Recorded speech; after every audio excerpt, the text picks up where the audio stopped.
round the outside goes the Audi R8. Look how much Miller's caught back into play. Exactly, Miller's still start chopper. He's left on second and change. All of a sudden, Miller's back in play.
Good evening, good morning, good afternoon, wherever you're at in the world, everybody, and welcome to the Tanso Racing Group TH Jordan GR86 League here. This is round number 6 of a 10-round season, and this is Laguna Seca, WeatherTech Raceway, Mazda Raceway, I believe it was also known as at one point, if I'm not mistaken, but this is indeed Laguna Seca there in Salinas, California, here in the USA, 3.57 kilometers, 33 degrees Celsius at 228 meters of elevation. I'm going to be honest with you, I don't really know kilometers and Celsius, so don't ask me to convert those to miles. I don't know, but if you know what they are in miles, feel free to drop them in the YouTube chat here. And a big shout out to the sponsors of the league here. It is, of course, TS Livery Designs, Clark St. James, and Revive Mobile Car Care that bring this here on the JP Broadcasting Network. Qualify's gotten underway. My name is Bradley Dalton. I'm going to be joined in the booth today by Michael David, bringing you this fun race here today at Laguna in what's been an exciting league so far here. The GR86s are proving the nice big brother to the MX-5. It's been fun to watch, and Michael, I don't know about you, but I am enjoying this, and I'm looking forward to seeing how this race goes today. Yeah, I was here last time out, and that was an absolute stunning race. It was 2 races that were awesome. I think the first race was won by, what, 0.002 thousandths of a second? I mean, absolutely awesome. This track is going to be a little bit different. It's going to give us a bit of a lot more overtaking parts, but it's not going to give you that long straight like we had last time out at Oregon. So it's going to be interesting.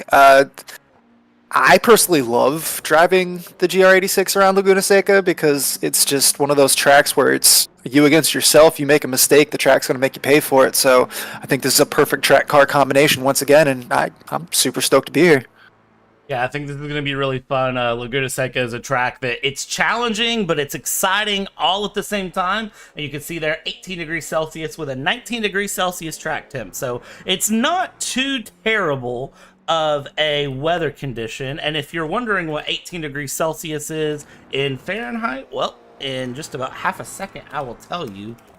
It is 65 degrees, so it's a nice, cool day there in Laguna Seca here at WeatherTech Raceway. It's the day that you would really want to have things go on, and qualifying is underway here. And I tell you what, if last week and the weeks that have been previous are any indication here, Michael, you know, as you alluded to yourself, this is going to be a wild little race.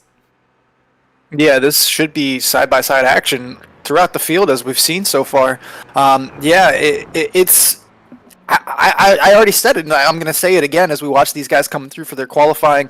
7 minutes left. Shoulder-to-shoulder action. This is just a perfect car-track combination. Especially, I don't know if a lot of people out there have been doing the PCC iRacing open forums this week, but I personally think that without the clutter of having the Mazdas and the Mustangs around, this car is just going to be flat out a blast to drive. I think I would spend my entire week just trying to dial in the setup with this car, and I'm not even very good with setups. So like, I just think these guys are going to have such a blast driving here tonight. Yeah, and remember, if this is your first time watching the Tanso Racing Group and the GR86s, there are 3 separate classes here. There's Pro, there's Am, and there's Pro-Am. Points are awarded by class, but everybody's on the grid mixed up. So you could see some fun situations like Ams and Pro-Ams being up there racing the pros, which is indeed what we see right now. Let's bring up our overall tower and look at where these guys are in timing, if my overall tower wants to open. Here as we get going, we're getting things moving and grooving, and it does look like we got Mark Brown, Daniel Wareham, and Neil Kennedy as our top 3 currently, is what I'm seeing. There we go, and we get it up there as it stands. There we go. Yeah, and times are pretty competitive here early on. Gaps are not that far off at all. That's what, about second half, 2 seconds. Yeah, no, these guys are pretty quick, pretty close to each other as we see the overall distance there. So 1 second, 1.2 seconds between first and 6th place, 2 seconds between first and 7th. So yeah, this is definitely going to be very competitive. We still have 5 more minutes left, so you know, a couple of these guys might just be getting warmed up right now. 135.361. Do you think we're going to be in the 134s? I think it's doable. We'll see what happens here. We'll jump in with Mark Brown as he is coming through. Well, he's taking a slow lap here. It seems like Daniel Wareham, let's jump back here as he's coming around the final corner, getting his lap down and underway. We'll see where Mr. Daniel Wareham finds himself, comes across the line. Is it an improvement? It was purple 3rd sector, but it doesn't look like he found additional time. But we do see more drivers jumping in here in the mix, and now it's the top 9 by 2 seconds, the top 6 within 0.7 of a second. So things are pretty impressive here, and we've still got plenty of cars left to put in time, such as Mr. Scott McFall here, our current points leader.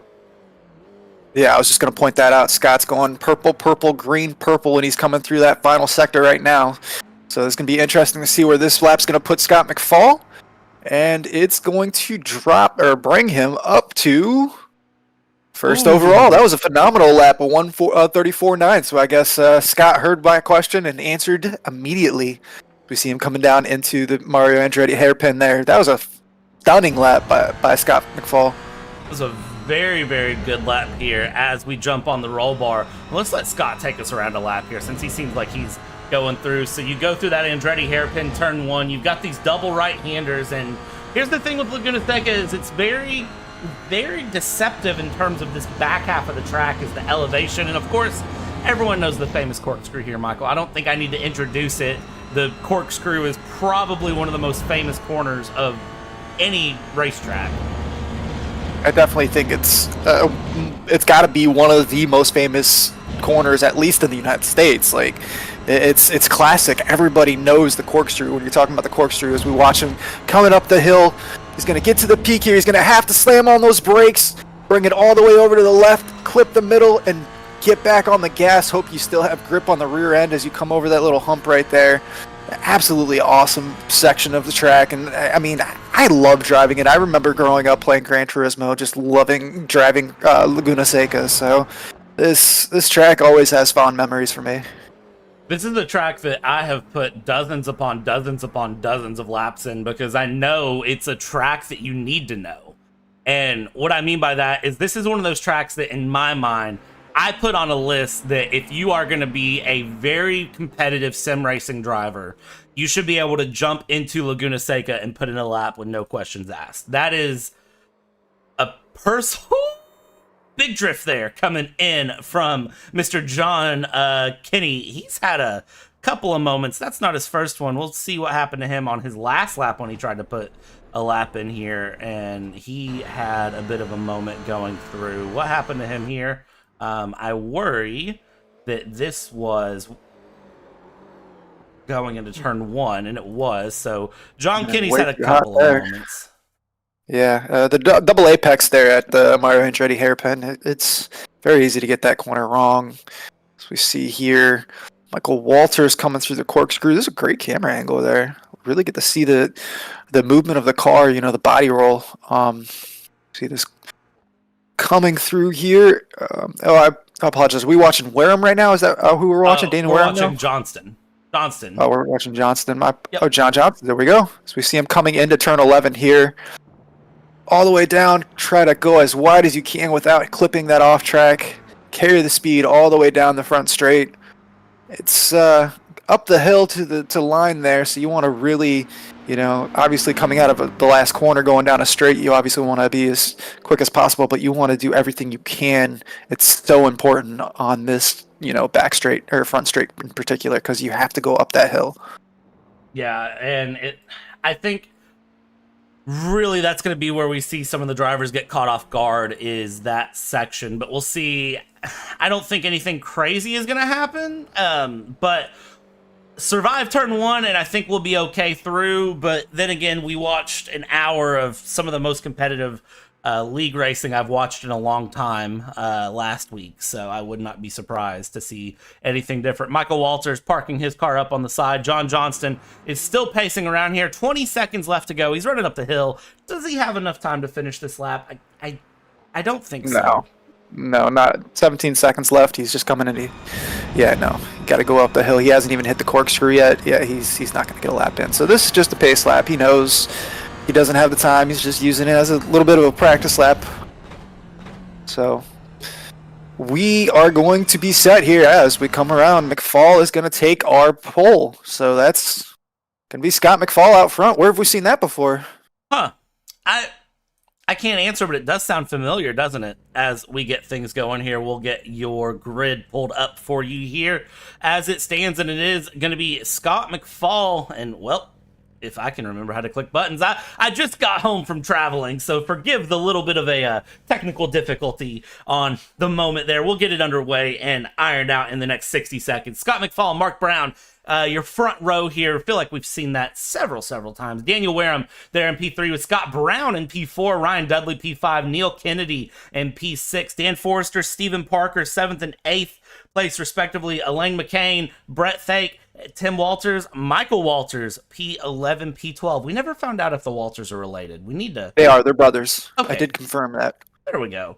Stuart Brierley, Scott Bell, Anthony Jones, John Johnston, and John Kennedy. The 17 cars that are going to take on Laguna Seca here with us today as we wait on the drivers to get underway here and get ready to go. And it does look like we have our grid shaping up at the moment. Looks like everyone's there and almost ready to go.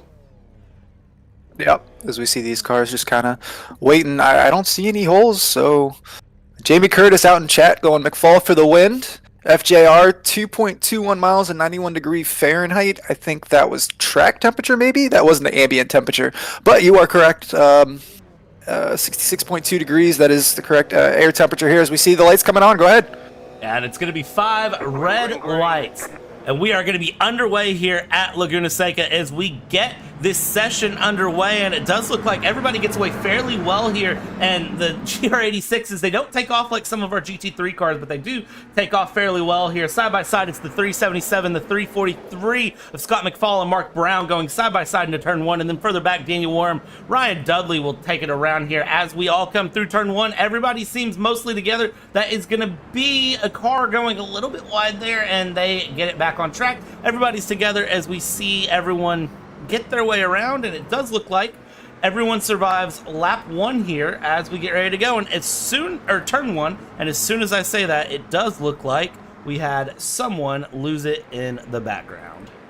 Yeah, it seemed like we had a pretty much clean getaway for everybody except for our unlucky one spinner there, but I believe that is the 17. Was that Kenny? Yeah, that is John Kenny that had that incident there on the first lap. As we see side-by-side action coming through here.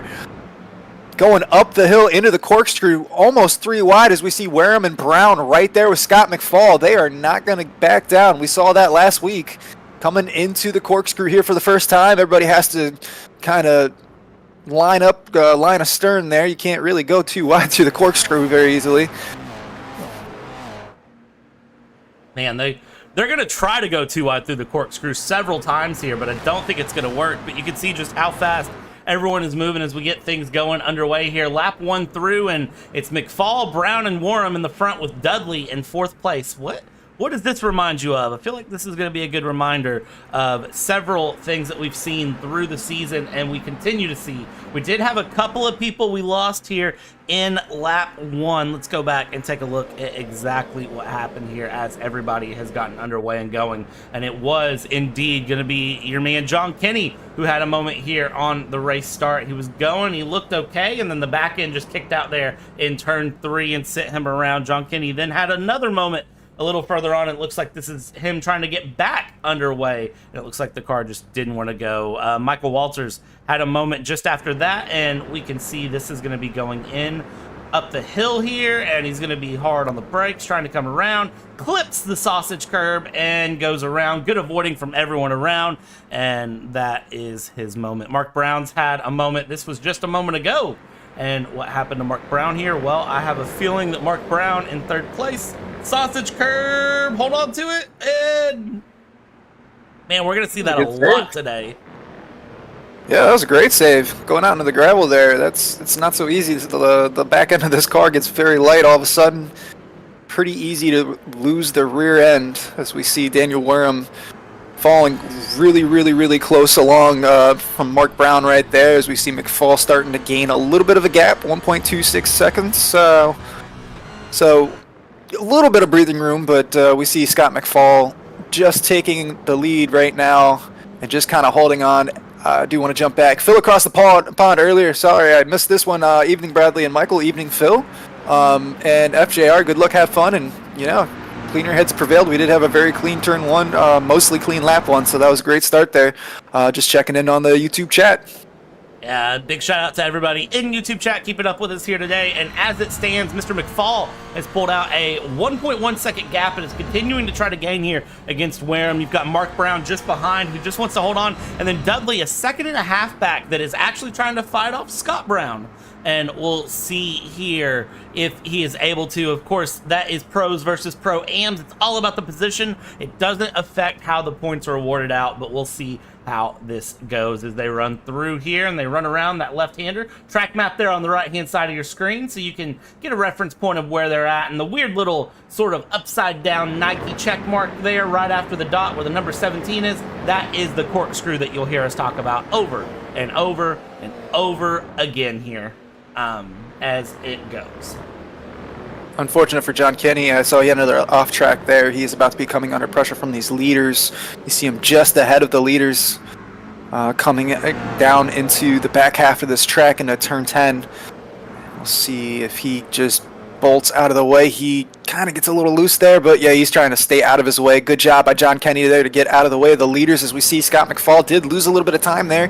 Now the gap back to Daniel Wareham is only 0.5 seconds, 4.5 tenths. As we see, just stay low, John. You got this, buddy.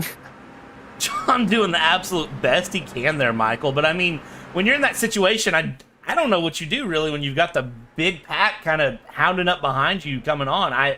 There's not a good answer for how you get out of their way. That's just something you kind of learn with time. Yeah, we've all been there. It does kind of suck to have a couple mistakes, kind of throw you completely off, and now you got the leaders behind you, which is never a fun situation. But all you got to do if you're John Kenny, just kind of survive, ride the wave, hope that you'll be able to make up for that and move forward in race 2. Remember, we do have a second race here where the top 6 of the grid get flipped in reverse order of the way they finish this race. Yeah, and I think that'd spell a pretty good little race, honestly, if we were to flip around McCain, Brown, Dudley, Brown, Wareham, and McFall. That'd be a good little setup, and we've seen McFall drive his way from P6 to P1 several times through the season, so we'll have to keep our eyes on and see if he can do that again. Watching back here, this is P6. This is McCain trying to chase down Brown in 5th place there. This is going to be pro versus pro-am, and you see here through the corkscrew yet again, not able to make headway, and is just kind of hanging out behind him, but I think McCain is going to want to find that position if possible. Yeah, the field seems to have stretched out a little bit. We see a couple battles here and there. Hoping to see a couple more moves made, but there's not a lot of... The draft isn't very strong here, so you got to kind of pick and choose where you think you're going to be faster than the guy in front of you, and not rely too much on the draft as much as trying to get that exit speed. and just make the run into the next turn.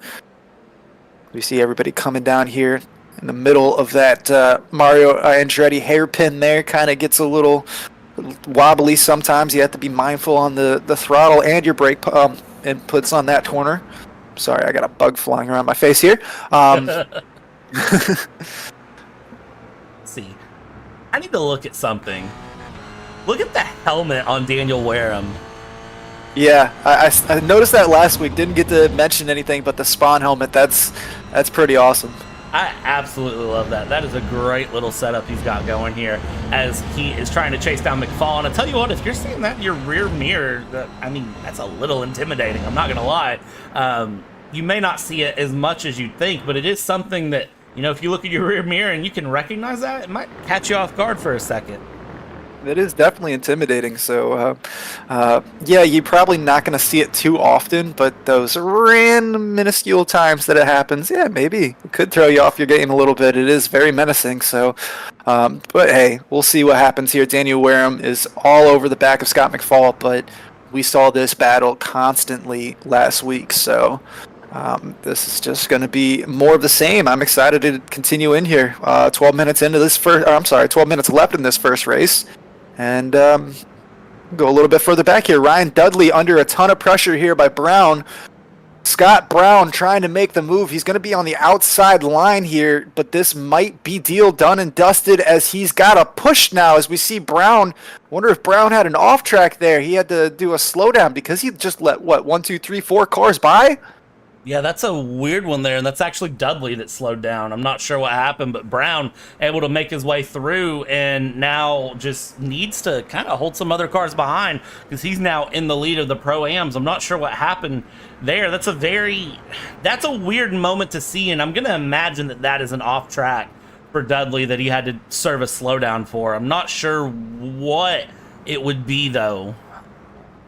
I mean, he completely got off the racing line, slowed down, let 4 cars by. That was obviously intentional. The only thing I could think of would be a slowdown. It just nothing else really comes to mind there. So we see these cars coming through. Got to be very careful. I know we've already seen it a couple times on that turtle shell sausage curb there.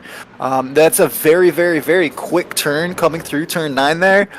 But that's turn 6. I got upside down. Yeah, coming through turn 6 there, but you got to be very careful not to touch that sausage curb because it will completely upend the car. You will lose complete control, complete traction, and it will ruin your race and ruin your day. These cars are very much built on momentum too, and you have to be careful here as Dan Forster's trying to make a move up the inside of McCain, and it looks like he had it done for a second, but now it's just a drag race up the line as Neil Kennedy and Ryan Dudley in the background are battling things out as well. And we go through, this will be the question for me of who comes out ahead here between Forster and McCain, who comes through, and it does look like it is going to be Mr. McCain who gets ahead of Forster. Brown's going to tell them, hey, just keep battling, just leave me out of this as we go. And then Kennedy and Dudley right in the background are just going to be there. They want those two to battle as well to keep things up. And of course, behind Dudley by about 2.5 seconds is Stephen Parker Hamilton, who is our current AM leader by a good chunk of time as it sits. He's got about 9 seconds back to Mr. Scott Bell, who is in P2 in the AMs. We'll see how that battle shapes up as it continues, but as it stands, McFall, Wareham, Brown, and McCain. P1, 2, 3, 4, and 5, and really it's that battle for P5 where things are starting to get a little spicy here. Yeah, no, that's definitely where we're seeing a lot of the battles take place. Things are kind of slowing down a little bit up front. Not to say that they're done fighting by any means. They're just kind of buying their time. We still have 9 minutes left in this race. No reason to risk anything too early for something that can come along naturally a little bit later on. I do want to go back to this battle here as we see Ryan Dudley, but this battle for 4th and 5th place there, you nailed it on the head there when you said that this car uses the momentum, it's that slingshot effect. Obviously we're not seeing much from the draft, but just being able to throw that car around the outside of the corner for Brown there. We see McCain has lost another spot here to Forster, and then Dudley as well, possibly, as we see him coming down. But he was able to defend that run from I'm talking about Brown, was able to defend the run from McCain on the previous lap simply because he had the outside line coming out of that final corner, and he was able to carry that momentum down the straight. As we see this battle side by side, Ryan Dudley is going to be able to make the move coming into turn 3, and that is going to be done there. So Dudley is falling back to 6th, McCain in 7th. We see Forster in 5th, and Brown in 4th. Yeah, it's a very, very good run that we continue to see here, and this 4-car battle is just keeping them together, which is really interesting, as we see Forster's there in opening the gap as it continues. You see him just to the left-hand side of your screen. Back in the background here, I do see Mr. Neil Kennedy making a run as he goes through. Oh, side by side they go through, and it is going to be Kennedy who takes the run there. No, sorry, it's McCain that takes the run there as Kennedy is coming through. We go into the corkscrew here, and down the corkscrew they go, and I love just seeing how hard these cars compress as they continue around. They try to fight through, and now I just worry that this gap between these guys is going to open up here. 7 minutes left to go. We're on lap number 8, and I think this is going to be a timed race more than it is anything else. I don't think we're going to hit our lap count here by the end.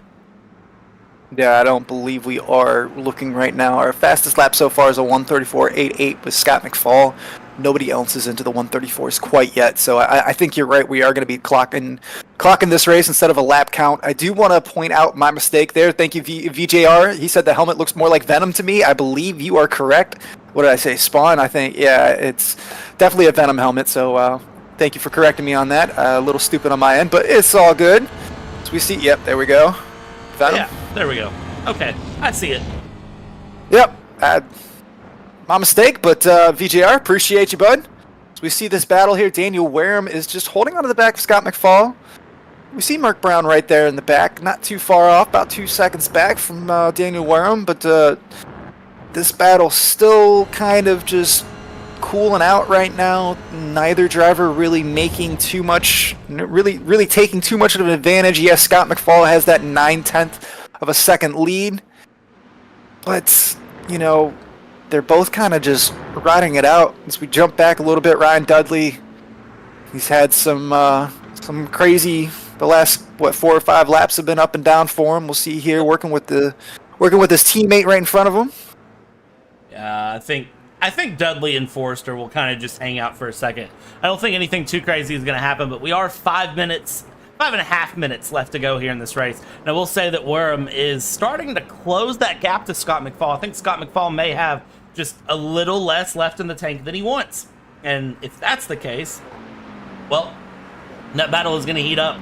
So we'll have a couple of different things to keep our eyes on there. McFall and Wareham, Forster, Dudley, and McCain and Kennedy are all going to start getting their battles going there. As we see, this is McCain and Kennedy, and ahead of them is Forster and Dudley. You see all of them coming through turns 1 and 2 together, going through. And I do want to check back in here. Scott McFall still just 0.7 of a second with Daniel Wareham here just behind. He's slowly reeling him in.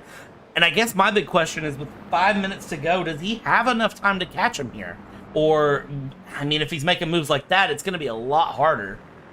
Yeah, it looks like he's overdriving a little bit, trying a little too hard. He lost about a 1/10.5 there just from that mistake alone. But, yeah, 9/10 off the lead. 4.5 minutes left. We're going to have, what, 3 more laps, would you say? Yep.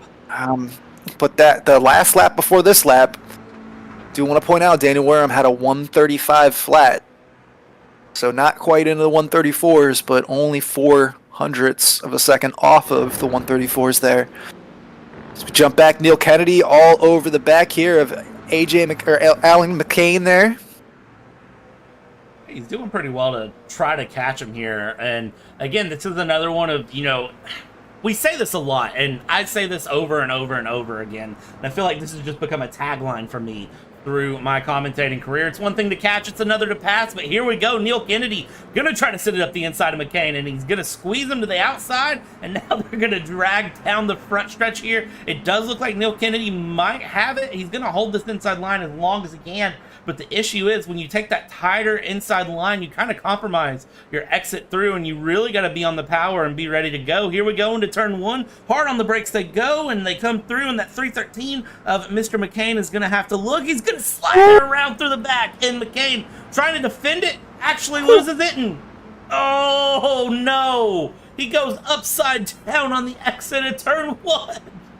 Yeah, that is definitely not what you want to see. Thankfully, these drivers are not actually in the cockpit there. That must have been very disorienting going upside down like that. If we take another look here, Alan McCain just battling it out there, and he just loses the rear end. He has to check up a slight bit, and he just loses the rear end because of it. And then the second contact right here, that was very strange. Maybe a little net code. Can't imagine that actually flipping a car around, but luckily for everybody else to get around. See if we can get a different angle of what flipped him there, because that's a very weird flip. I agree with you. Comes around, he stops, and yeah, no, I don't understand that one at all.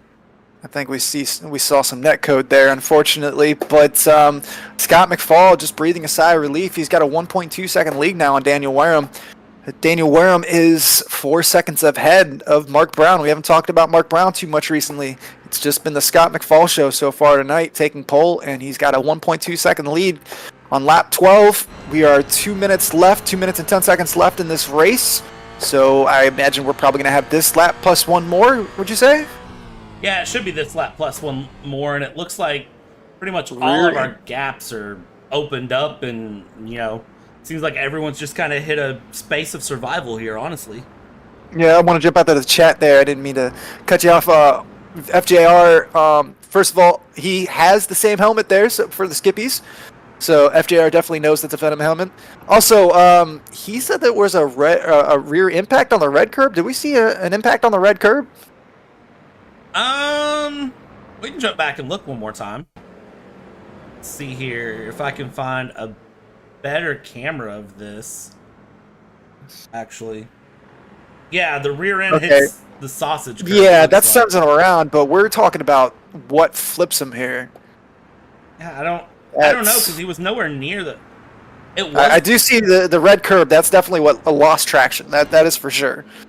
That is what caused the incident originally, as we see Dan Foster here coming through the corkscrew. Yeah, Ryan Dudley not too far behind here as we go. Scott McFall is coming around the line, 54 seconds left here. And this should be our final lap. It does look like Barney has the white flag there. So final lap in, and it looks like in the most part, we'll see if 1.2 seconds can be gained in the course of just one lap here around Laguna Seca. We'll see how that one happens. You do, of course, have Scott Brown here, who is currently leading the Pro-Ams, who will be coming through. And then, of course, our Am leader of Stephen Parker Hamilton, who is coming across the line now. We'll see how he holds on. And it does look like here in the gap, Brown, Forster, and Dudley are going to be battling it out here with just about a second separating each. It's starting to come down a little bit. We'll see if any passes can be made here as our leaders are going up the hill for the final time here in this heat before we get to our 25-minute feature race. Yeah, this has been a phenomenal job here by Scott McFall coming down and just absolutely taking this win. Nothing even to worry about here as he's coming through the first. This has got to be over, right? Oh no, we're on our last lap here. I apologize. I got a little confused there. Coming through the corkscrew. Yeah, leaders coming through the corkscrew here. Scott McFall, Wareham, and Brown. Daniel Wareham, Mark Brown, they've all ran through. Of course, the only position change is Daniel Wareham passing Mark Brown early on in the start. But as we come around this final corner, Mr. Scott McFall, in very Scott McFall style fashion, is going to absolutely dominate, take his GR86 to the top of this heat race. And then we're going to go ahead and just flip the top six, bring it down. But for now, he can celebrate winning race 1 of 2 today here. Daniel Wareham will come across the line second, Mark Brown in third, and then Scott Brown will be the winner of our Pro-Am class, and not too far behind as he brings it across the line is Mr. Forster, who wanted to get the pass. Dudley was there, and now we just need to look for Stephen Parker Hamilton rounding the final corner now. Yeah, this was an absolutely great race. We saw Brown and Forster just 0.45 seconds off. So that was a great battle there, not only for first place, but for the Pro-Ams as well. We see Stephen Parker Hamilton continuing a good run here, coming through in first place for the Ams. Absolutely phenomenal race there by Scott McFall. Didn't really make any mistakes, and he was able to just kind of not necessarily coast, but just take a nice, calm, cool, collected victory all the way from start to finish there. Daniel Wareham and Mark Brown up front there, right behind him. So this has been a great race so far. Can't wait for the 25-minute feature race. Yeah, and that'll be coming here momentarily. There is a little warm-up / cool-down session for these guys. Grab something to drink and get their, stretches in, whatever they need to do to get ready for this next race. And Alan McCain here will be one of the last drivers through. Did want to check out here as we go. We'll get set up here for our 5-minute warm-up session, and while we do that, we'll bring up the results of Heat 1. And it was indeed Mr. Scott McFall, Daniel Wareham, Mark Brown, as we discussed. 1, 2, 3. Scott Brown in P4, Dan Forrester in P5, Ryan Dudley in P6, Neil Kennedy in 7th, Stephen Parker P8, Brett Take in P9, Stuart Brierley in P10, Scott Bell, Tim Walters, John Johnston, Anthony Jones, Michael Walters, Alan McCain, and John Kenny. Your 17 drivers that competed there in that heat, and now we'll get ready here for the final event and 5-minute warm-up session here. We talk about this every week, but I'm going to bring it up again here, Michael. What do you do during your in-between race sessions? Try to stretch your legs a little bit. You want to stay in that mindset of mid-race, but at the same time, you kind of want to let your brain, cool off just for a minute, like kind of just go numb almost. Not necessarily numb. I'm not sure if that's the right word to use, but just kind of reset without getting out of that mojo. So just kind of letting your body just kind of, I do want to shout back out to the YouTube chat real quick. Jamie Christie saying, "Nice driving, Kennedy." I think that's a little mean. John Kenny, Kennedy. Oh yeah, Neil Kennedy. I'm sorry, I'm getting Neil Kennedy and John Kenny mixed up. I apologize, John Kenny. I did not mean that. FJR saying Daniel Wareham doing good. Yep, Daniel Wareham had a great race there. Scott McFall, Jamie Christie, Scott McFall crushing it, smashing it. I apologize. Scott McFall absolutely not being able to put a foot wrong here so far. FJR back in the chat. Great race. Had everything. Great commenting. Congrats, McFall, Brown, Parker, Hamilton. Well, thank you very much, FJR. Well, we really appreciate you guys, messaging us during the race and having a little conversation during the race here. So we take a look at these drivers just going through. Alan McCain just kind of hanging out on track here, just doing a little test run here with 2 minutes and 50 seconds left in the warm-up. Yeah, he's on track, and so is Dan Forrester here, and we're just kind of seeing, it's unusual to actually see the drivers taking the warm-up session to be on track, and it's one of those that when you see it, it tells me one of two things. Either they're not very comfortable with the track, or they really didn't like something they did during that first race, and they want to get that together. One of two things is going to be true. Which one it is, that is the $1 million question for you. So we'll see how these guys go. I mean, they're putting in pretty decent sector times as they go through. I just don't know if what the goal would be for them, or if this is just a case of, well, we got a couple minutes, why don't I just go ahead and run for, whatever reason I want to run. Yeah, I mean, there's nothing wrong with getting some more practice in. If you really think about it, every race is just an elongated practice session with other people on track with you. It depends on really how you look at it, mindset wise. So maybe these are just drivers that, like Dan Forrester, just wants to put in track time. He just wants to put in laps. That's the best way to learn in the long run anyways. So I see both sides to it. Personally, I think after having a race like that, I would want a mental break just for a moment. Real quick here, FJR fixed or open setup. These are open setups. The GRs all have their own setups here. Wide open for anybody else anybody in the league. So we see here only about 1 minute and 15 seconds left during this warm up. Yeah, and for the separation of classes, for those of you who this might be your first time seeing here, is we saw a bit of a scary moment there for Dan Forrester running a little wide. AMs are anyone up to 1.5 I rating. So 1500 I rating and below, you are considered an AM. Between 1500 and 3000, you're a pro AM, and above 3000, you're called a pro. And that's how they separate the league tiers here in this session and this league. The open setups, of course, Michael, you just hit on that, and damage is off. So if you see someone absolutely bend it into the wall, it is no harm, no foul, because damage is off unless you're upside down, and then, well, you have to tow. There's nothing you can do unless you've got a friend that'll come around and just T-bone you to flip you back over. Yeah, well, I guess if you have a teammate that's still on the lap just a little bit behind you, they can come give you a hand. I think we can both agree, though, that incident last race was definitely a little strange, to say the least. Yep. Agree that we understand the sausage curb, caused the incident, but to see the net code kind of flip the car in that weird way, that's just absolutely unfortunate. Yeah, that was a very weird one that made no sense to me, but you do every once in a while see that happen, and it's the nature of iRacing. Sometimes you just have those little moments in the physics engine that can cause that, but it's very few and far between. But thankfully damage is off, though. And other than being upside down, again, if he had gotten a flip over, it probably would have been okay. But we are gridding up here for the main race, and we went over the winners there, but we're going to show this grid one more time, because remember, we invert the top 6 here as they stand. So what does that mean for us? It means Ryan Dudley, Dan Forrester up in the front row, Scott Brown, Mark Brown, P3 and P4, Daniel Warm, Scott McFall go to 6th, and then, of course, Neil Kennedy, Parker Take, Brierly Bell, Walters, and then let's get you the rest of the grid here. After Walters, you're looking at Johnston, Jones, Walters, McCain, and Kenny. Just one last little refresher of all of our drivers here that we have, and as we get set up, it is going to be 5 red lights. It's a 25-minute feature race here as we stand, and it is green flag, and we are going to be underway here in the GR86. Ryan Dudley gets away well, and we'll see if Ryan Dudley is able to hold on there getting away well. And as it stands, it looks like it, but Dan Forrester, Scott Brown going to be battling things out here for P2 and P3 respectively.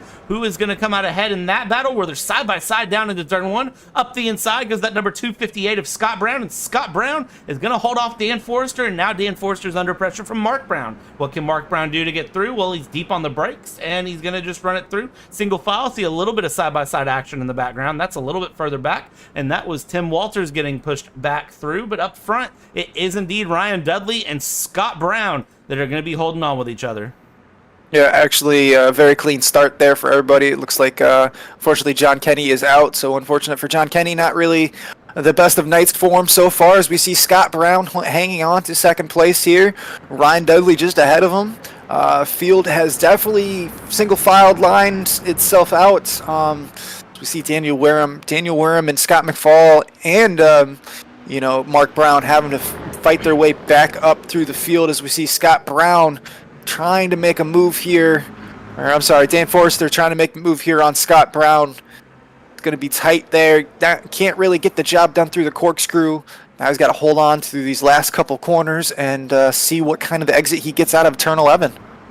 And he gets a decent exit, Dudley does, and now, Brown's having to serve a corner cutting penalty. Look at him. He's having to slow down there. He had to give up all the positions. He's down at P7 now, and he's got Kennedy ahead, and there we go. And look at the gap that's developed there with Brett Take behind Stephen Parker Hamilton. The gap, 5 seconds almost between those two as they run over. But man, if you are Scott Brown, you are going to be kicking yourself right now, because you just lost so much time, and now you've got Dudley, Forrester, Brown 1, 2, and 3.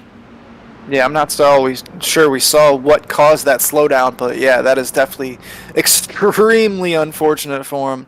Moving Dudley Dudley in first, moving Forrester in the second. Brown, Wareham, McFall, and Kennedy rounding out your top 6 here. But yeah, you are absolutely correct. Our top 8 is just one single file line almost, as we see somebody going side by side there. We'll have to get another look at that, and it looks like that is Neil Kennedy and Scott McFall going side by side. Scott McFall's got to be careful on the inside of this turn here. He has to back out. He follows suit, and he's able to stay away. Oh, Neil Kennedy getting wide there. Man. That's going to bring Brown through. Scott Brown up into 6th place. Unfortunate event there for Neil Kennedy, and he is under a ton of pressure here by Parker Hamilton. We jump back up front here. Mark Brown under a ton of pressure by Forrester. Forrester taking that inside line. He's going to be forced to the outside here, though. Coming into turn 10, and that's going to put Forrester under pressure from Daniel Wareham. Forrester goes very wide. He is able to stay on the inside, though. Oh, Scott McFall has to check up. Man, Scott McFall with a big checkup and the big wide run here. So all of a sudden, P2 through P8 are just absolutely bumper to bumper as we go through. We're going to start another lap here, go up the hill, come down the hill. Who is going to come out ahead of this one? That is a question I don't have an answer to. We're going to find out here in just a moment as they continue around. They're going to come through and down the hill they go here. Recognize that little Venom helmet there, and you know that Mr. Wareham means business as he continues along. Dudley up in the lead, Brown, Wareham, McFall as it stands, and well, they continue around here. You've got Brown here in the shot going through, and you've got all of these other cars just behind. Single foul for the moment, but it seems like as they've gone up the hill, that's really been where the action has started, and that's been where we've seen some of the biggest moments occur, is going up the hill into the corkscrew. Is anyone going to go side by side through the corkscrew? I'm kind of scared to know, but here we go. You've got Mr. McFall trying to look up the inside of Wareham if he can try to find a pass in that 373 of Wareham. He's not able to get the pass at the moment, and he's going to have to settle in just behind here. As you see, the leaders through single file. Everybody's coming through the corkscrew thing, single file. And who is that running very wide? I believe that was Stephen Parker Hamilton, who ran extremely wide there through the corkscrew, but gets it back on track. And now all of a sudden, as quick as it was that things were nice and neck, it opens up, except for these front two drivers. Wareham to the outside, Brown to the inside. Brown's going to try to hold on, and McFall wants to follow through as well. We'll see what happens. I think they're going to be 3 wide down the main straight here, Michael. Can they hold on to it? Yeah, almost 3 wide there. It looks like Scott McFall is going to be forced to the outside around the Mario Andretti hairpin, so we'll see if he's able to make the move or if Brown's got the line. But this is just putting Ryan Dudley 2 seconds out ahead as we see Scott McFall trying to hold on to the outside. This is going to give him the inside to turn 3 here as we come along, and it looks like he's going to have the job done. Great job by Scott McFall, able to hang it around the outside, coming through the Mario Andretti hairpin, coming through into turn 3, into turn 4 here. And this is going to be an excellent move there. Scott McFall up from 6th position to 3rd already. And that is Mark Brown from 3rd to 4th. Mark Brown from 3rd to 4th. And Scott Brown just passed Dan Forster up into 5th place. There's, we see these two battling it out. Forster on the outside there, trying to hang on. We'll see Forster be forced to take the outside, and this is going to be very interesting. They leave each other enough space. Scott Brown leaves just enough space as we jump back a little bit here. Scott Brown coming up into the corkscrew. This is going to be side by side through the corkscrew, is it not? Ooh, side by side through the corkscrew, and man, look at the move that Scott Brown made to hold on to that. That was scary. That was scary for a moment. Yeah, Scott Brown definitely had to hold on for dear life there, but able to get the move done. Dan Forster had to back out as we see Mark Brown falling out of suit. FJR saying that he thought he saw the corkscrew cause the slowdown earlier. I think we're going to see quite a few corkscrew slowdowns. So I imagine anytime we see a car doing something like this, like Dan Forster, who had to cut the corkscrew, doing these slowdowns, they're going to be taking it down the main straight. So I think that mystery is pretty much solved. FJR, appreciate it out there. Stephen Parker Hamilton did make that mistake you noted earlier, but he is back on the back end of this. Ooh. So we see, who is that got sideways? Was that Scott Brown? Losing lots of positions there. See what happened. Yeah, and he's coming down the hill here into the Andretti hairpin. Hard on the brakes, comes around, goes through, and just asked for more grip than the tires had to offer there, and just has to go through the inside. Thankfully, nobody hits him. Nothing too wild happens, but he did have to give that one up as we jump back here up front, and it's still tons of battles going on here. You've still got Daniel Wareham and Scott McFall right there neck and neck. Right behind him, you still have Mark Brown, Neil Kennedy, Stephen Parker Hamilton, for being in the AM class, is being competitive with these pros and pro-ams. Yeah, no, this has definitely been very, very feisty battle here. So we see Daniel Warham coming through here, holding on to second place. He's got Scott McFall all over the rear end of him. Oh, he runs wide there. Yeah, Wareham making a mistake there, and this has put Scott McFall over his rear end. This is going to be the battle down the main straight here for second place here. Ryan Dudley has lost a second to this battle as well. So Ryan Dudley, with 16 minutes and 50 seconds, 45 seconds left in this race, he has definitely got to start looking at his rearview mirror and being a little nervous as we see Neil Kennedy trying to move up into fourth place. He's got the move done on Mark Brown. He's going to have the outside line through the Mario Andretti hairpin. We'll see. He has to see that position there, but he might get the switch around. Coming back through, he's going to have the inside line, and this is going to be a very tight battle coming into turn 3. Neil Kennedy on the outside, Mark Brown on the inside. Brown and Kennedy going side by side. They're going to take this up into turn 4.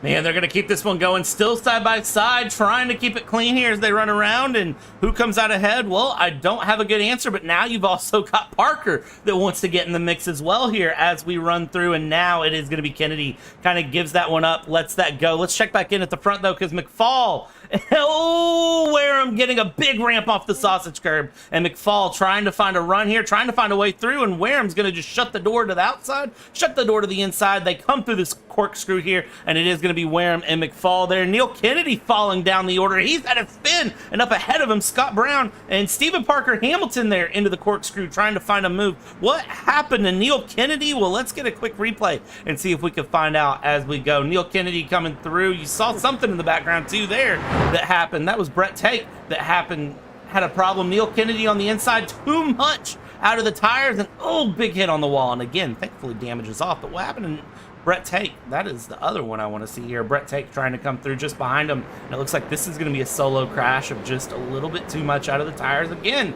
And there they go. He drifts it around, and a little bit of a ding.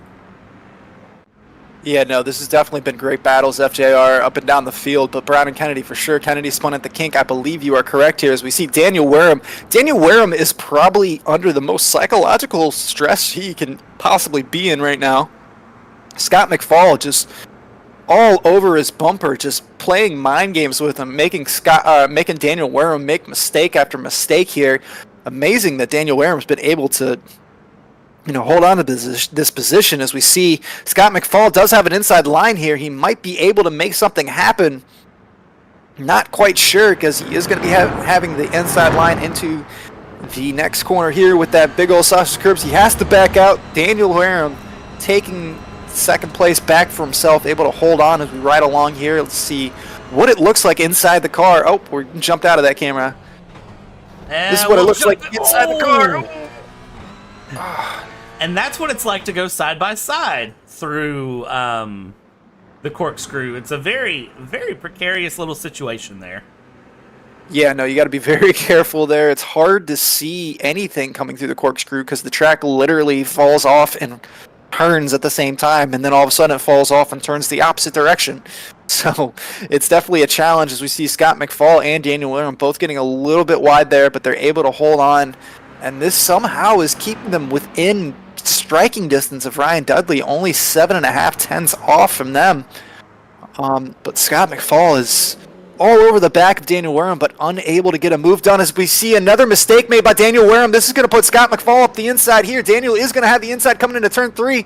We'll see if he's able to defend this, but Scott McFall just keeps on taking advantage of all these little mistakes that Daniel Wareham is making, but unable to get the job completely finished. Yeah, it's got to be a little frustrating. Yeah, I would be frustrated if I was him, and my big question would be, well, what do I need to do different? Like, what is it that he's doing that I'm not, that's not allowing him to get through? And I also want to point out they've pulled out 6.3 seconds on Mark Brown in P4 somehow. Somehow they've pulled out 6.3 seconds as we go through, and we still have 12 minutes and 45 seconds of racing left to go, and these guys are racing like it's the final lap, time after time after time after time. And as that happens, Neil Kennedy is going to get a move here on John Johnston, and Lane McCain will follow through as well, as it looks like that was a little bit of a slowdown there for John Johnston back in the background, and that battle will continue through. But meanwhile up front, here we go. Look at how hard Wareham's driving. He is driving purely out of that rear mirror trying to keep McFall behind. Any way, shape, or form, anything he can do to make that GR86 the widest car on track, he is doing, because he knows he's got to do something to keep McFall behind. It's a very, very big ask, but it's something he has to do here if he wants to keep this driver behind. Yeah, I think Daniel Wareham, if you're Daniel Wareham, you really got to start just forget about Scott McFall in your rearview mirror. Everything you can do to just forget about the guy in your rearview mirror. I know it's hard to do. I know you're asking a ton, but just do your best to forget about it and just start attacking Ryan Dudley. Maybe you can get Dudley in between you two, get a little bit of space, just give yourself a little bit of a breather. But the best thing you can do right now, if you're Daniel Wareham, is find a way into first position and get Dudley in between you and Scott McFall. Yeah, that's going to be the big question. What's he going to do that, though? And that's where I think things get competitive. And if you're McFall, really, I would be driving to Dudley as well. Here we go. Here's the move. He's going to try to make it stick here around the outside. Can he hold on to it? Or around the inside, I'm sorry. Oh, there's hard contact between those two. And they are not pulling punches at all. And again, if damage was on, those guys would have no fenders right now because they have not let it go. There's the little nudge through. They're going in the corkscrew side by side. Who comes out ahead? Well, it looks like at the moment they're going to go hard, and Wareham had to go very, very defensive as well as McFall. And they spit each other. Yeah, I'm not really sure what happened there. I think Daniel Wareham was going to be taking a penalty there for the slowdown. I think he ended up getting forced way too far on the inside.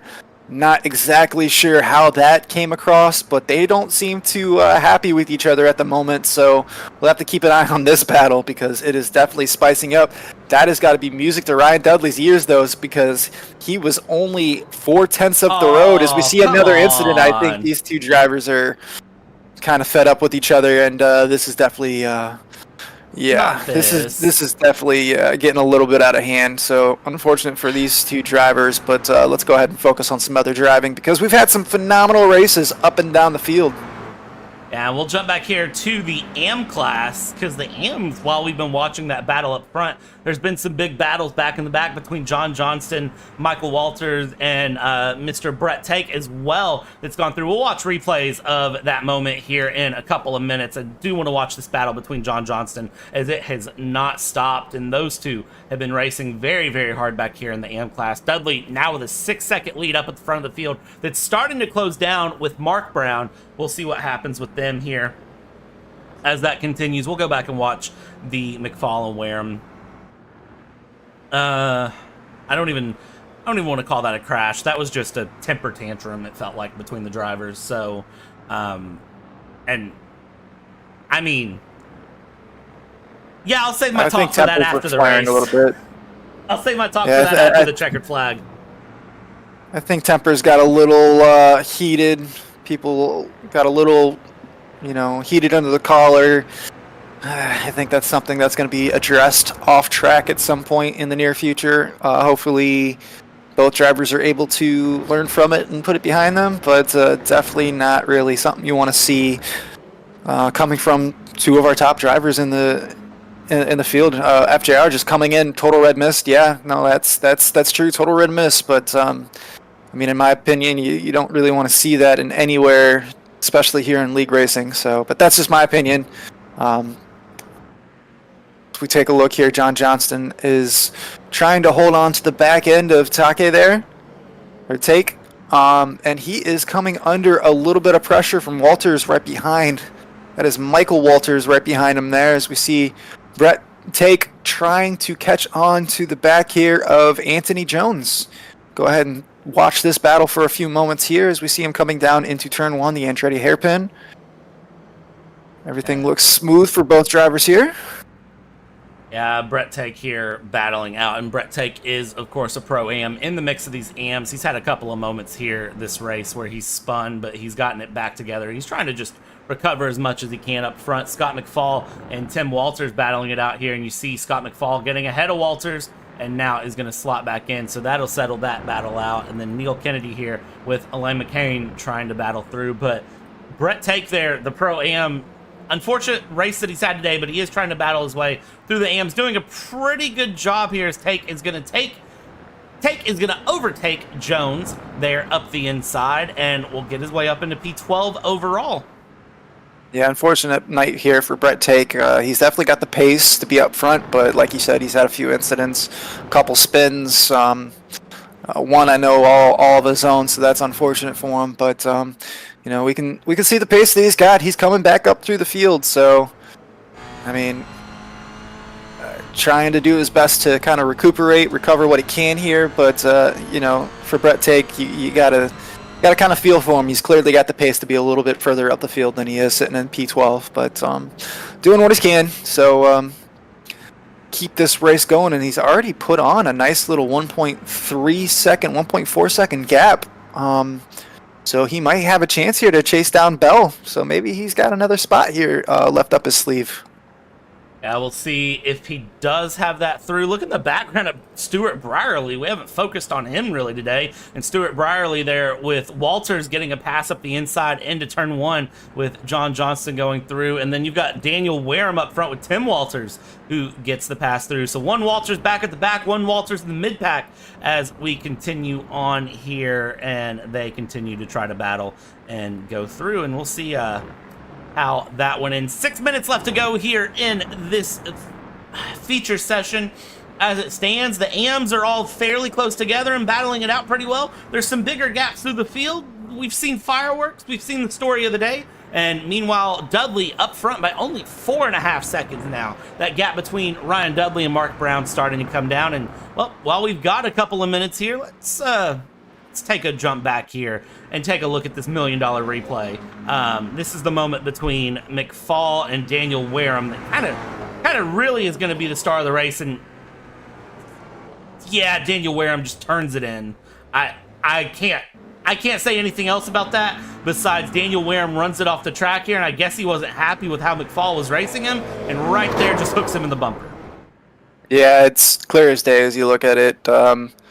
Jamie Curtis and FJR in the chat both agreeing. Jamie, you know, we're a couple Americans here up in the booth. Can you explain? I mean, maybe Bradley, you know what this means, but dummy out the pram.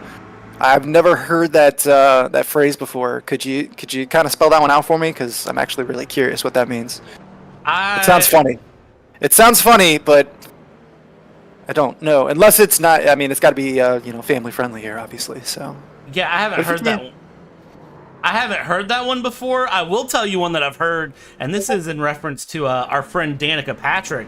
The number one rule is if you're going to wreck someone, you can't wreck yourself, and they both managed to fail that rule horribly. First wreck there, Scott McFall wrecked by Daniel Wareham. Second move here was Daniel Wareham wrecked by Scott McFall. So,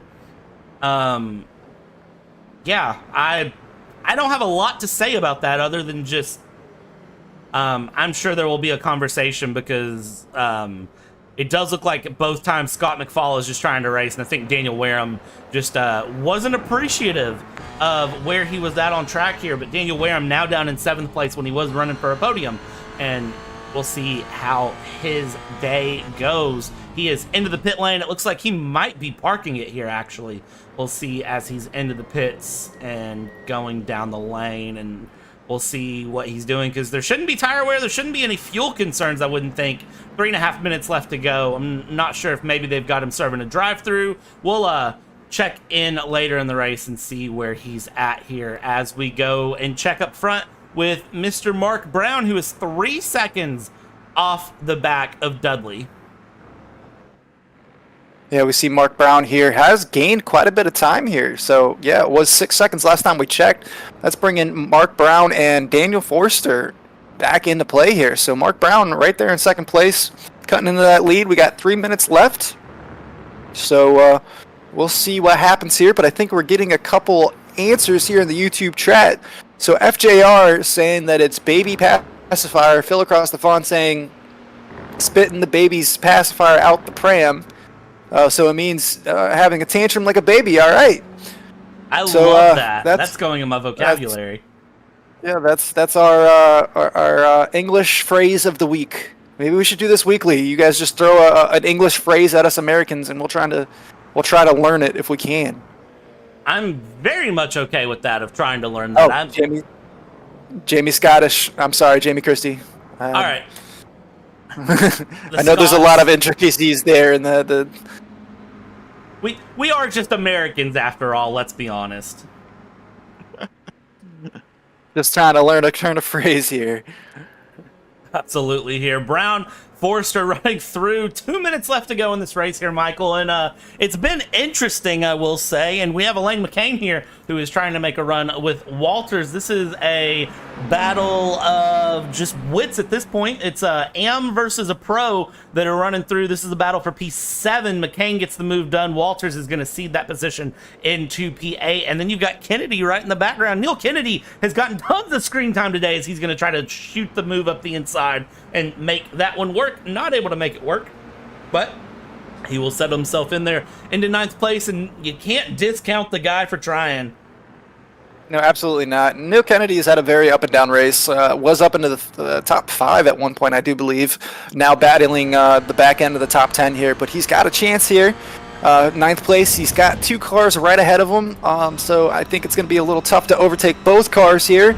But if he's able to, make a move on this lap on Tim Walters, he might have a chance to, get himself in a position to overtake Alan McCain. But I think Alan McCain is just a little bit too far up the hill. We see these cars coming through the corkscrew.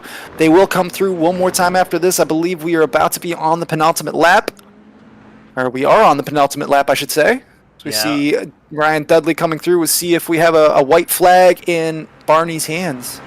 It looked like just barely there's a white flag there in Barney's hands. It's hard to see from that angle, but that does put us in that we have our final lap going now. So these drivers got to survive just one more lap here around this track that has been very, very competitive for them the whole time. And look at this. You got Mr. Scott McFall here under some pressure from Parker Hamilton going through, and you do of course have Kennedy yet again with Tim Walters. They go side by side, and Kennedy up the inside into turn 1. Walters is going to try to put a switch back in, doesn't have the confidence under braking, and cedes the position there. So now you have Kennedy up into 8th place. McCain not too far ahead of him, just over a second as they come through the final lap here. And of course you have Stephen Parker Hamilton who's dueling it out with Scott McFall there up near the front, trying to look for a position if he can find it. As we go through here, time has officially been called, so this lap is the lap. Ryan Dudley coming through the corkscrew now as he sets up what has been a interesting race that it seemed like was going to have some challenges, and he just needs to cruise around. Is going to end up with a 5-second gap there between Forrester and Brown as Scott Brown is trying to make a last-second charge here. Yeah, Ryan Dudley, the real winner here today. He was off to the races there for a little while, started to have to worry about the 2 cars coming up behind him, but we all saw the incident that happened, and Ryan Dudley was able to just coast away from there, being able to take advantage, almost a 4.5-second lead as we cross the line here. Ryan Dudley, your winner for race 2. We see Daniel Forrester coming through in 2nd place, and that is Scott Brown in 3rd place. Mark Brown coming through in 4th place, so Dan Foster is your Pro-Am winner, so we have a Pro winner and a Pro-Am winner, two Pro-Ams in the top 3 on the podium here. That's a good run. And then, of course, Parker Hamilton, who had a very competitive race, finishes 6th place overall there with a very, very clean run in that gorgeous Hoonigan livery that I have to point out looks beautiful on a GR86. And then you still have some of our drivers coming through now. Scott Bell's come across, and everyone is still coming through. Stuart Brierly will be coming in just behind Mr. Brett Take. Michael Walters across the line. And last but certainly not least is going to be our guy, John Johnston, one of the founders here of the Tanso Racing Group, and we'll bring it across the line, P15, after what's been a competitive, a challenging, and it's sometimes a heart-stopping race as we go through, and we have to give our guy the time here to just burn the tires off that car. Ryan Dudley, take a bow, because that was a good win you just pulled off. Yeah, very consistent. Definitely kept his cool. Just kind of took his opportunity and didn't beat himself. Excellent race there for Ryan Dudley, able to take advantage of the carnage. I just want to shout out to the YouTube chat. FJR right there saying congrats to Dudley Forster and Parker Hamilton for twice. Yeah, Parker Hamilton winning the AM race twice today. That's a great win, being 6th overall there for the overall finish. Once again, great commentary on thanks for the love on the commentary. I personally want to say thank you for everybody that was talking to us today in the YouTube chat. Awesome communication there. Keep it up because I absolutely love it. As we take a look here, there is that moment there, the off track that was to come, and wait, hold on, what was it? We gotta see it here. Man. The dummy out the pram moment. I am gonna remember that line for a while, but let's get our final results pulled up here. Ryan Dudley, Dan Forrester, Scott Brown, your P1, P2, P3 respectively. Mark Brown in P4 there. No relation to Scott Brown. Slightly different spelling, but Brown and Brown nonetheless. Scott McFall ends up in 5th place. Stephen Parker, P6. Elaine McCain, P7. Neil Kennedy in 8. Tim Walters in P9. Daniel Wareham in P10. Scott Bell, P11. Brett Take, P12. Stuart Brierley, P13. Michael Walters, John Johnson, Anthony Jones, and John Kinney are your drivers finishing out this race today. Let's go and see if anyone feels like having a chat with us here today. Let's grab our man Mark Brown, who finished P4, and let's talk to him for a second, because it does look like they are busy having a conversation with some people up in the chat in the racing chat. So let's grab Mark Brown. Mark Brown, hello, my friend. How's things? Good evening. They are good. I know you finished P4, but you finished P2 overall in your class. How did the car feel for you? Struggled a bit there this evening. Qualified, not too bad. Qualified second, and then just sort of everything went pear-shaped. No, it wasn't too bad. The first race I was okay. Made a couple of stupid mistakes, and I kept making mistakes. Very, they're wee errors. You just keep losing the front pack. But it wasn't too bad. Second race, I would have been second. Only I was running a bit low on fuel, so the last lap I was like, I had to save a wee bit, and I didn't want to affect Dan Foster behind me because he's in the Pro-Am Championship in the battle, so I just let the two of them go on, and I just ended up where I did. So overall not too bad this evening. So and it was a bit unfortunate with Daniel and Scott McFall there that a bit into the corkscrew, but it seemed to be not too bad all around. Yeah, it seemed like it was a pretty fun race for everyone around. Any big goals going into the last few races of this season? Of course, we just ran Laguna, and then from here we're looking at Long Beach, Willow Springs, and then of course VIR on the 1st of September. Yeah, looking forward to VIR. Willow Springs, not too sure now, but just keep pushing, try and get some practice in and see how we go. This last couple of weeks has been busy at home and work and stuff, so just not getting the practice I'd like to. But be looking forward to it, and hopefully we get a good grid, and see how things go. Just take it race by race, just. Absolutely. And Mark, anyone you want to thank, anyone you want to shout out before I let you go for the night? Yeah, just yourselves there for the brilliant broadcast. Tanso for putting it on, and my understand wife again for letting me race. But I'm going to have a few beers now and maybe hop into the hot tub for a while. Boys. Take care, gentlemen, and thank you very much. Take care, Mark. Thank you. Good luck.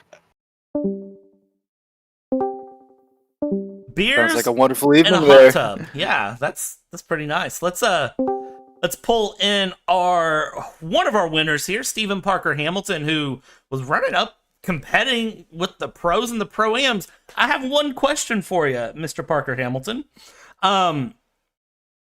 Is your I rating, are we sandbagging the I rating? It's not so much that I'm sandbagging that my I rating should be higher, I'll be honest with that. But I don't play iRacing for ratings. I play it for fun. So I drive cars that don't really pay me I rating very well. I like the Porsche Cups. I like the GTE class. things like that. So I make a lot of mistakes with the cars that I drive. You just hit on a point that I think a lot of people lose touch on, though. Drive to have fun. And I have to ask, are the GR86s a lot of fun for you? Because they look a lot of fun to watch. Yeah, I see the GR86 as sort of like a micro Porsche Cup.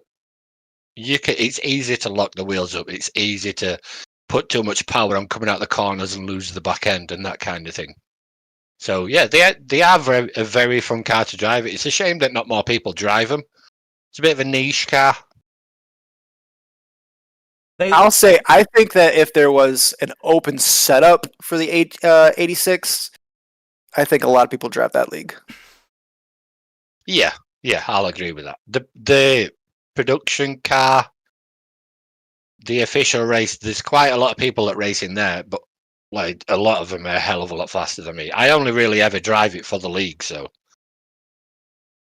And how does it compare to the Porsche? Like, other than just easier to lock the wheels up, is it a good... So I like to think of the GR86 as the MX-5 GR86 Porsche being that sort of 1, 2, 3 setup. Is that how it feels for you?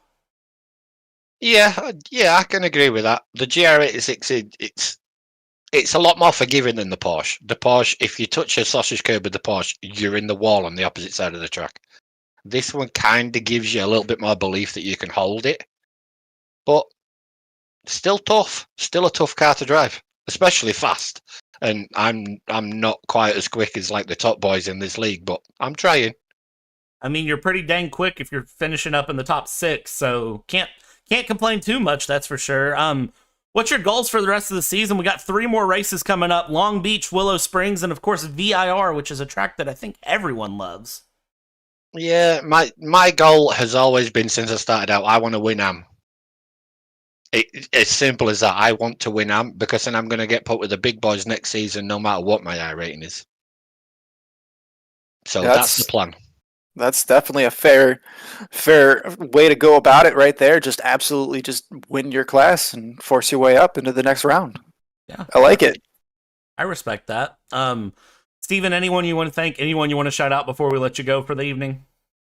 Yeah, again, I want to thank out my boys in MRC for helping me get through the practice rounds and stuff, which I haven't really had a lot of this one because I don't like the track, but they've kept me calm, kept my nerves where they need to be, and the setup guy I mentioned last weekend isn't the same setup guy, by the way. The setup that I got was from Craig's Setup Shop. Okay, awesome. Well, Steven, we're going to let you go for the evening, hang out, and have a good one, man. We'll see you next week. Yeah, no problem. Again, thanks to you guys, thanks to Tanso, all the regular people, the people that show up, all that kind of stuff. I really appreciate it. Absolutely, and thank you, Steven. Yep, thank you, guys.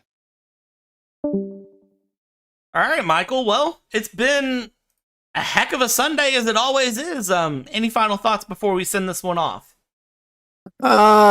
Be curious if anything comes about of the incident this evening, and we'll find out at another point. But I gotta say, I absolutely love this car at Laguna Seca, but I know some people love Long Beach, some people don't love Long Beach. I think the GR86 is a blast at Long Beach. It just kind of, you can throw it around without being too overly cautious with the walls because it's not quite that fast, but it's still fast enough. So I think our race at Long Beach is going to be something to really keep an eye on. So I'm excited for that coming up.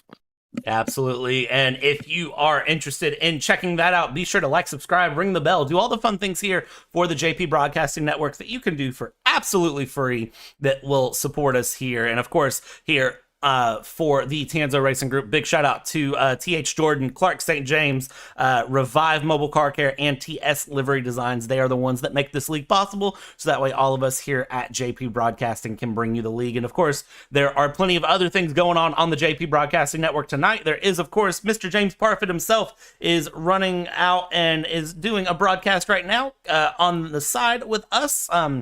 Doing the IGP Fun League, and then tonight will be Triple Bypass. Be sure to check those out, and then plenty of fun things all through the week that you can check out here on the JP Broadcasting Network. But I think that's where we're going to end this one here for Sunday. It's been a hot one. I need to go cool down a little bit, as I'm sure others do as well. So on behalf of Mr. Micheal here, my name is Brad. We've taken you start to finish here at Laguna Seca. Be sure to join us for the next broadcast where we'll take you start to finish yet again. Good night.